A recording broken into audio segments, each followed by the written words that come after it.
Hey guys, tonight we're going to slow things down and sit with a story that matters. This one's about a young woman who never asked to be a symbol. Her name is Taylor Monroe, and she's just trying to finish her degree at Fairview College without drawing too much attention. But on one ordinary Tuesday, the line between private struggle and public truth blurred, and what began with a tug on her collar ended with something far bigger.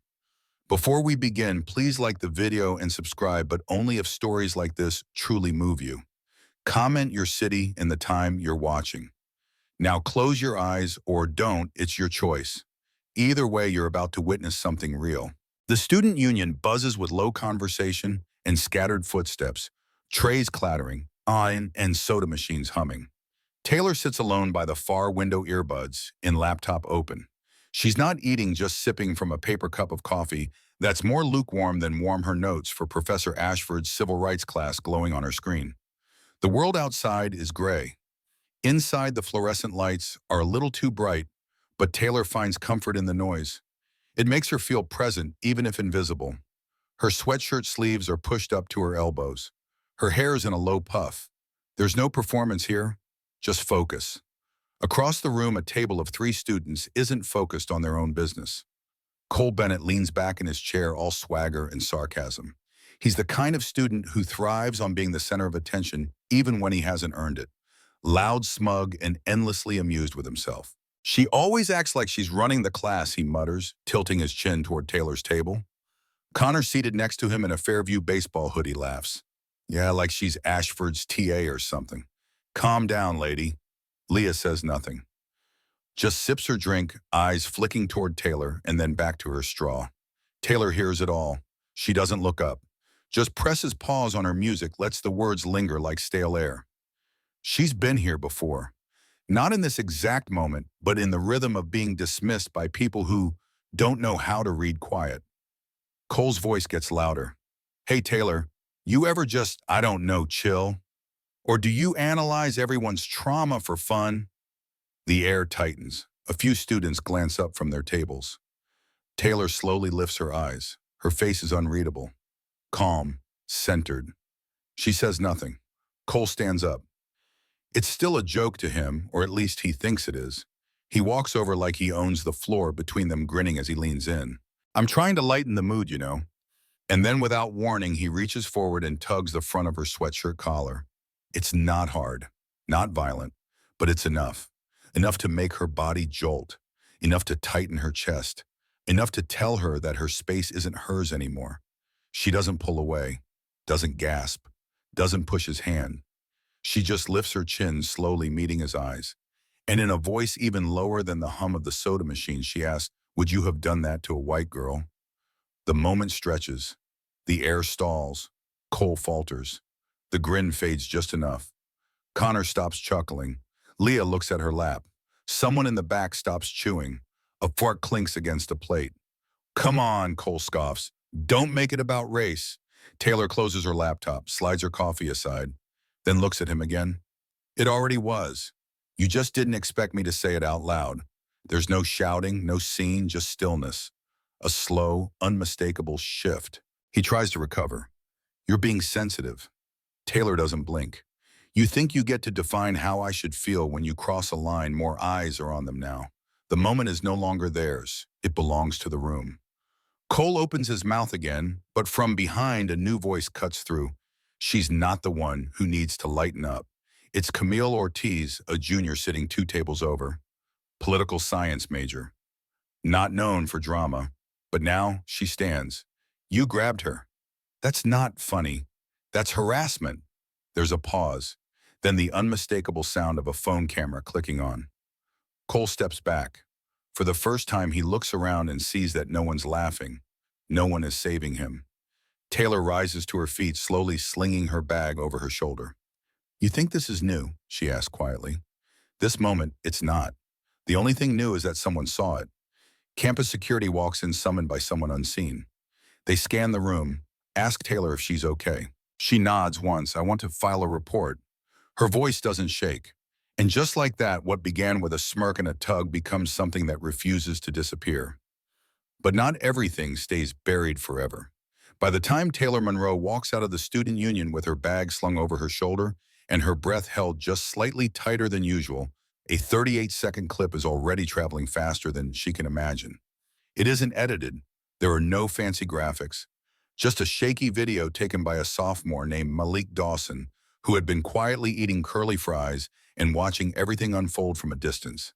He didn't start recording until Cole's hand reached out, until the collar moved, until the air in the room changed. He doesn't caption it. He doesn't need to. He just uploads it to his story with a geotag Fairview College, Student Union. By dinner time, it's been screen recorded and reposted on campus group chats. By midnight, it hits 1.2 million views on TikTok. And by sunrise, Taylor's phone buzzes with texts she doesn't expect and DMs from people she doesn't know. She doesn't open any of them. She doesn't even know the video exists until her roommate Jasmine bursts into their shared dorm room, holding her phone like it's a warning flare. "You're trending." Taylor looks up from her laptop confused. "What, you need to see this." And just like that, she's watching herself on screen. The low angles, the tension, the calm voice asking a question that still echoes even when she's not the one saying it. Taylor watches it twice, then closes the screen. "Don't read the comments," Jasmine warns. "I won't." But she already knows what they'll say. The next morning, Fairview's administration sends out a campus-wide email titled "An Incident in Our Community." It speaks of values of dialogue, of how deeply troubling the video is, even though it never names the people involved. An hour later, another message comes in, this time from the Diversity and Equity Office. They mention upcoming listening sessions and forums. But Taylor doesn't feel heard. She feels exposed. She walks across campus and senses the shift in energy. Students stare longer. Some nod at her, others avert their gaze entirely. It's not fame, it's friction. And behind it all, Cole Bennett disappears for 2 days. No classes, no union sightings, no new posts on his socials. Then on Thursday, a carefully worded statement shows up on his Instagram story. "I never meant to make anyone uncomfortable. I realize now that my actions were inappropriate and I'm committed to learning and growing from this." Taylor doesn't reply. She just takes a screenshot and saves it in a folder on her phone labeled Noise. But outside her bubble, the story won't quiet down. Student organizations begin posting solidarity statements. One professor, Dr. Alvarez from sociology, pauses her lecture midweek and says, "This is what structural bias looks like in real time, not in a textbook." Taylor sits in the back, hoodie up, listening, not speaking. In the dorms, in the dining halls, and classrooms, conversations bloom. Not always respectful, not always honest, but louder than silence. Some students defend Cole. "He didn't even pull that hard. It's not like he hit her." Others begin to question things they've let slide for years. And somewhere between those extremes, Taylor becomes more than a person. She becomes a moment, a reference, a debate topic. It's uncomfortable, but it's also something she can't stop. Because this wasn't about going viral, not for her. It was about something that had been bubbling beneath the surface in classrooms and corridors, and microaggressions dressed as jokes. And now there's no pushing it back underground. Late Thursday afternoon, Taylor receives a formal invitation from the dean's office to attend a mediation meeting. Voluntary, of course, but encouraged for closure. She reads it 3 times, then closes her laptop. The next day, she walks past the union again. The table where it all happened is empty, but the space still hums. She hears someone whisper as she passes. That's her. But she keeps walking. Not faster, not slower, just steady. That night, she sits at her desk, sketching faces. She always draws when the noise is too loud. Faces of people in the crowd, eyes that looked away, a hand caught mid-reach. Then Jasmine speaks from the doorway. "You going to the mediation?" Taylor doesn't look up. "I think I have to, because not everything that's heavy is meant to be carried alone, and not everything stays buried forever." The conference room on the 3rd floor of the Student Center is colder than it needs to be. Beige walls, vinyl chairs, a carafe of untouched water, sweating into a tray of paper cups. Taylor Monroe sits alone at one end of the table. Her back is straight, hands folded in her lap. No headphones, no distractions. Across from her sits Dean Carla Watkins, kind-eyed but professionally distant, clipboard in hand. "Thank you for coming." "Taylor," she says, offering a polite smile. Taylor nods once. "You're welcome." Then the door opens again. Cole Bennett walks in. No swagger today, no smirk. He's wearing a wrinkled hoodie, face paler than usual, hands shoved in his jacket pockets. He doesn't make eye contact as he takes the seat across from her. The silence stretches longer than it should. Dean Watkins clears her throat and launches into the script, something about accountability, the value of direct conversation, the opportunity to restore mutual understanding. But Taylor doesn't need the framing. She's not here for reconciliation. She's here to look him in the eye, without a crowd, without noise, without performance. The floor is his. Cole shifts uncomfortably, pulls a folded paper from his pocket. He glances at it, then sets it on the table. I wrote something, he says, voice lower than usual, but it sounded fake when I practiced, so I'm just gonna talk. Taylor says nothing. Her face remains still. I messed up. Badly. He stares at his hands. And I thought about starting with, I didn't mean to, but honestly, that's not good enough. He takes a breath. I tried to be funny. I thought I could poke at you the way I do with other people, but I never stopped to think about how I've never actually spoken to you. Taylor's eyebrows lift slightly. No, you haven't. And when I grabbed your hoodie, he continues, I crossed a line. I didn't see it in the moment, but watching the video, watching myself, I hated what I saw. His voice catches, but he keeps going. I look like every guy I swore I wasn't. You know, loud, careless, disrespectful. Taylor tilts her head, eyes narrowing. Then why did you do it? He hesitates. Because I thought I could get away with it, because I thought you wouldn't push back. That no one would care. That lands. Taylor doesn't speak right away. She lets the weight of that truth settle in the room. Do you know how many times I've had to choose between calling something out and staying quiet just to get through the day? She asks. Cole nods. Probably more than I'll ever understand. I don't need you to understand all of it, she says quietly. I just need you to stop adding to it. He swallows. I'm sorry, not because I got called out, not because of the video, but because I never saw you as a full person until I made you flinch. And by then it was too late. Dean Watkins watches closely but says nothing. Taylor looks at him, really looks at him, not with anger, not even pity, just a quiet, exhausted clarity. You don't get a redemption arc, she says. This isn't a movie, but you can be better. Cole nods. I want to be. She stands up slowly, adjusts the strap on her bag, then start by listening more than you speak. And when you see someone else being treated like they don't matter, say something. Don't wait until it's you sitting in this chair. She turns to leave, then pauses, and Cole. He looks up. You never asked how I felt that day. He straightens slightly. How did you feel? She exhales, small and very, very tired. The words hang in the air like fog.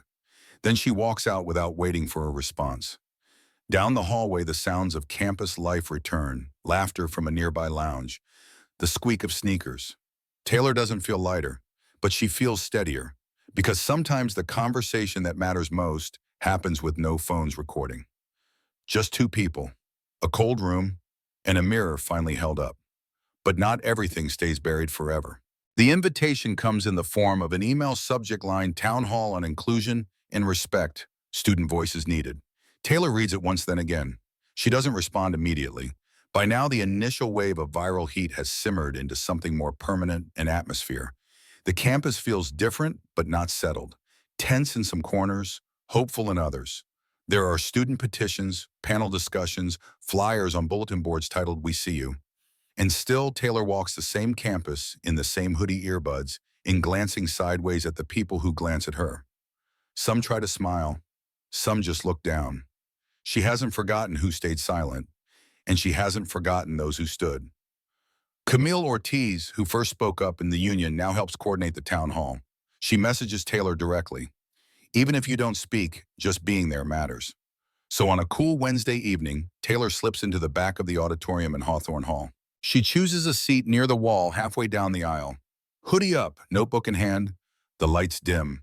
The stage isn't fancy, just a folding table with the 3 microphones, and a banner above that reads, Fairview Listens. Camille is the moderator. She opens with a calm welcome, then hands the mic to the panel. It starts with Daniel Rojas, a senior theater major, who shares a story about being laughed at in a design class when he brought up racial bias in casting. Then Maya Spencer, a sophomore in pre-med, talks about a chemistry TA who never learned her name despite 2 semesters of attendance. One by one, students rise. Some voices tremble, some don't. Some stories are angry, Others, quiet like confessions, whispered into the dark. I used to think speaking up would make me look weak.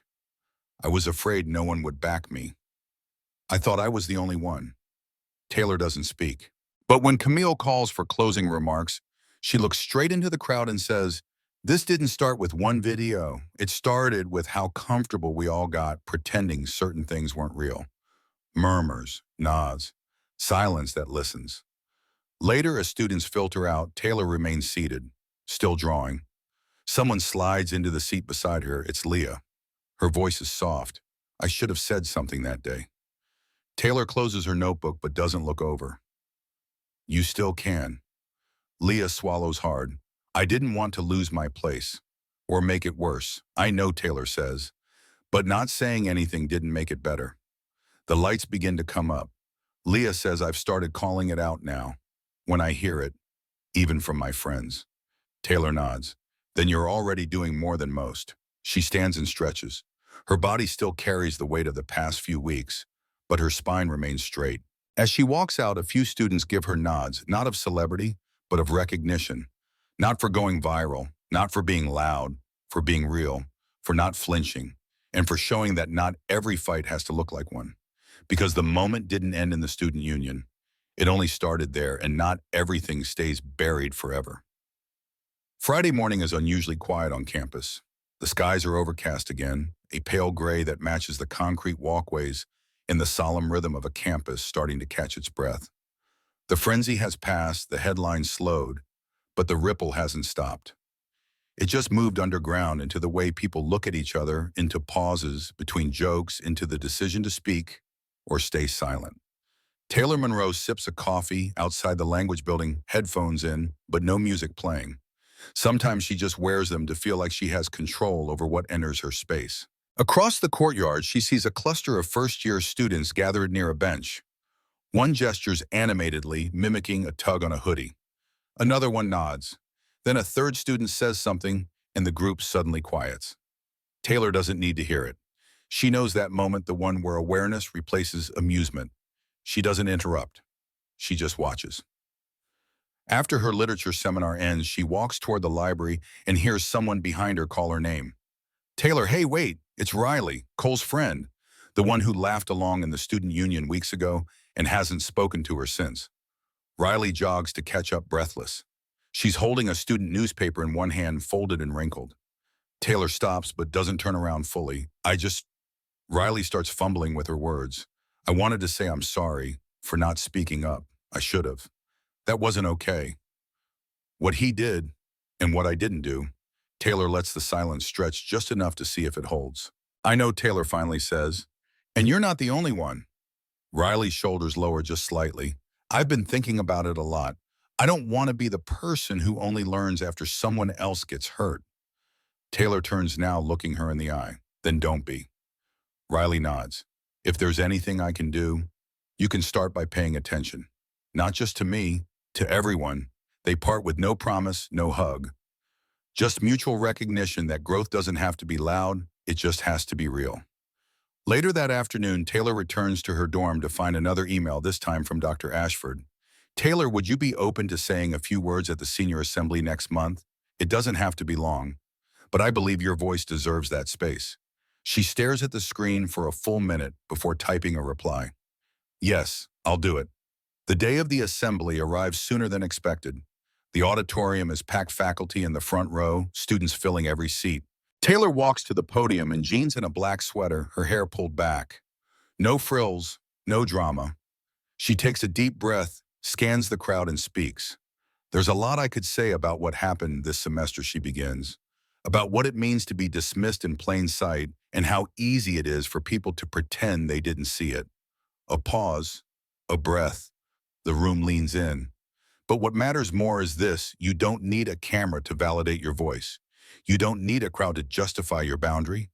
You don't need a perfect moment to say that's not okay." She looks at the front row. Camille nods slowly. Professor Ashford, hands folded, smiles quietly. "You don't have to be loud. You just have to be clear." She steps down. No dramatic music, no thunderous applause. Just stillness and the awareness that something solid has been planted. That evening, she walks home alone. No fanfare. Just the sound of wind rustling the trees and the soft scuff of her sneakers on the path. At the corner near her dorm, she stops. The same bench where people once whispered is now quiet. She sits, breathes. She thinks of her grandmother's words, words she didn't fully understand until recently. Dignity doesn't yell, it just keeps standing. And that's what she's done. Not to become a symbol, not to be remembered, but because standing was the only thing left to do. And maybe, just maybe, it made the space safer for someone else. Because sometimes courage doesn't change everything, but it changes someone. And not everything stays buried forever. Taylor Monroe never wanted to be a headline. She didn't seek out conflict. She didn't raise her voice or wave a banner. All she did was ask a question in a crowded room and refuse to look away when the room turned quiet. And somehow that was enough.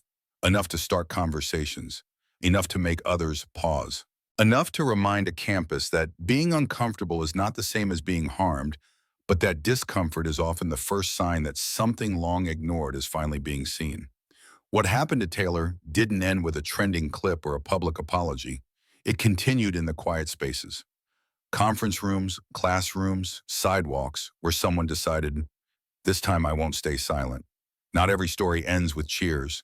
Sometimes it ends with a nod, a shift, a truth finally spoken, and sometimes the most powerful kind of justice is not the kind that roars, it's the kind that stays. Quiet, firm, unmoving.